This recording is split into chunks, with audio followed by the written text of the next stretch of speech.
Welcome to Python life YouTube channel.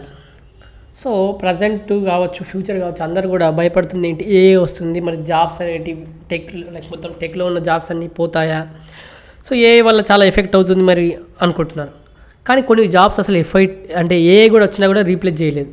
అందుకోసమే tech jobs that A cannot replace, అందుకోసం ఒక video అయితే చేయాలనుకున్నాను. సో చేస్తున్నాను. సో మీకు కూడా ఒక ఐడియా వస్తుంది. ఈ జాబ్స్ అనేటివి ఏ అనేది ఇప్పట్లో అసలు రీప్లేస్ చేయలేదు. సో ఫస్ట్ వన్ వచ్చేసి నెట్వర్క్ ఇంజనీర్. సో ఏ టూల్స్ లైక్ చాట్ జీపీటీ కావచ్చు, కెన్ ఓన్లీ డూ ఆటోమేషన్ చేయగలుగుతుంది, ఒక సర్టెన్ లిమిట్ వరకు చేయగలుగుతుంది. బట్ క్లౌడ్ అవుటేజ్ అయినప్పుడు కావచ్చు, తర్వాత ChatGPT won't able to fix it and will require manual intervention. So ఈ ఏమవుతుంది, కొద్ది వరకు బాగా చేయగలుగుతుంది. ఇంకా మనకు ఎక్స్ట్రీమ్ లెవెల్కి వెళ్ళిన తర్వాత మనకు మాన్యువల్ ఇంటర్వెన్షన్ అవసరం అవుతుంది. సో అలాంటప్పుడు మనకు నెట్వర్క్ ఇంజనీర్ అనేది అవసరం పడతాడు. సో అందుకోసమే మనకు ఈ జాబ్ని, నెట్వర్క్ ఇంజనీర్ అనే జాబ్ని మనం ఏ అనేది రీప్లేస్ చేయలేదు. తర్వాత వచ్చేసి cyber security analyst. So ChatGPT can aid in automating certain cyber security task. కొన్ని సైబర్ సెక్యూరిటీ టాస్క్ని మనం టాస్క్ని చేయగలుగుతుంది. తర్వాత ఐడెంటిఫైయింగ్, అడ్రసింగ్ సెక్యూరిటీ ఇన్సిడెంట్స్ని ఐడెంటిఫై చేయడం కానీ కొన్ని అడ్రస్ చేయగలుగుతుంది. కానీ మన హ్యూమన్ అనలిస్ట్ చేసే విధంగా మాత్రం రీప్లేస్ చేయలేదు. అదేవిధంగా క్రిటికల్ థింకింగ్ కావచ్చు, ప్రాబ్లమ్ సాల్వింగ్ కావచ్చు, స్ట్రాటజిక్ డిసిషన్ మేకింగ్ కావచ్చు. ఇప్పుడు మీకు ఒక హ్యాక్ అయింది, మీకు సంబంధించింది మీ వెబ్సైట్ కావచ్చు, ఏదైనా కూడా ఇలాంటి హ్యాక్ అయినప్పుడు హ్యూమన్ ఇంటర్వెన్షన్ కావాల్సింది, మనమే హ్యూమన్స్ అవసరం పడుతుంది. సో అందుకోసమే సైబర్ సెక్యూరిటీ అనలిస్ట్ జాబ్ని కూడా, ఈ రోల్ని కూడా ఎవరు కూడా రీప్లేస్ చేయలేరు, ఏ కూడా రీప్లేస్ చేయలేదు.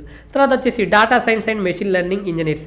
So we would need data scientist and machine learning engineers to come up with new algorithms. So మనకు కొత్త ఆల్గరిథమ్స్ రావాలనుకుంటే ఏంటి, మనమే చేయాలి, ఏ చేయదు కదా. సో డేటా సైన్స్ కావచ్చు, మెషిన్ లెర్నింగ్ హ్యూమన్స్ చేయాలి కాబట్టి న్యూ ఆల్గరిథమ్స్ కావచ్చు. ఎందుకోసం ఆప్టిమైజ్, ఉన్న దాంట్లోకి వెళ్ళి ఇంకా ఆప్టిమైజింగ్ చేయడం. సో సొల్యూషన్ మంచి తక్కువ టైంలో మంచి వేలో తీసుకురావడానికి ప్రయత్నిస్తారు కొత్త ఛాలెంజెస్ వచ్చినప్పుడు. So data science and machine learning engineers అనేవాళ్ళు రీప్లేస్ చేయలేరు, ఏ అనేది రీప్లేస్ చేయలేదు. తర్వాత వచ్చేసి QA engineer. So QA engineer needs to interact with the software developer. So software developer తోటి ఇంటరాక్ట్ కావాలి QA ఇంజనీర్ అనేవాడు. ప్రొడక్ట్ అండ్ డిజైన్ ఇవన్నీ కూడా అండర్స్టాండ్ చేసుకోగలగాలి. సో అప్పుడు మనకు ఏంటి, ఒక బగ్కు అండ్ ఫ్యూచర్కి కొంత డిఫరెన్షియేట్ చేయగలగాలి. సో ప్రతి ఒక్కటి చూసుకుంటాడు కాబట్టి ఇది కూడా అనేది QA ఇంజనీర్ రోల్ని రీప్లేస్ చేయలేదు. తర్వాత వచ్చేసి చివరగా ప్రాజెక్ట్ మేనేజర్స్. సో మనకు అనేది హెల్ప్ చేస్తుంది జస్ట్ టాస్క్ మేనేజ్మెంట్లో, సో ప్రాజెక్ట్ మేనేజర్స్కి. కానీ ప్రాజెక్ట్ మేనేజర్ అనేవాడు ఏంటి, మొత్తం రెస్పాన్సిబుల్ ఏంటి, ప్రాజెక్ట్ కంప్లీట్ చేయండి, ఇన్ టైంలో కంప్లీట్ అవుతుందో లేదో చూసుకోవాలి, ప్లానింగ్ చేస్తాడు, బడ్జెట్ చూసుకుంటాడు, అన్ని రిసోర్స్ అలొకేట్ చేస్తాడు. ఇవన్నీ కూడా ప్రాజెక్ట్ మేనేజర్ చూసుకుంటాడు. సో ఇది కూడా ఏ కూడా మనకు ప్రాజెక్ట్ మేనేజర్ రోల్ని రీప్లేస్ చేయలేదు. ఇంకా చాలా జాబ్ ఉంటాయి టెక్లో, కానీ ఇక్కడ ఒక 5 అయితే డిస్కస్ చేసామండి మనం. సో ఈ 5 అయితే మనకు టెక్ జాబ్స్ అనేది 5 టెక్ జాబ్స్ అయితే మనకు అనేది రీప్లేస్ చేయలేదు. సో ఇవైతే మీరు చూడండి, వల్ల కూడా కొన్ని జాబ్స్ రీప్లేస్ కావు. సో ఇంకా కొన్ని జాబ్స్ క్రియేట్ అవుతుంటాయి. సో వల్ల మనకు కొన్ని జాబ్స్ పోతాయేమో, కానీ కొన్ని జాబ్స్ అయితే క్రియేట్ అవుతాయి, ప్లస్ కొన్ని రీప్లేస్ చేయలేదు అనేది గుర్తుపెట్టుకోండి. సో మీరు కనుక ఫుల్ స్టాక్ పైథాన్ ప్రోగ్రామింగ్ నేర్చుకోవాలనుకుంటే మన దగ్గర రికార్డెడ్ కంటెంట్ అవైలబుల్గా ఉంది. మనం 200 అవర్స్ ప్లస్ రికార్డెడ్ కంటెంట్ని కేవలం 199కి అందిస్తున్నాం. కోర్స్ యొక్క డీటెయిల్స్ కామెంట్ సెక్షన్లో ఇస్తున్నాను.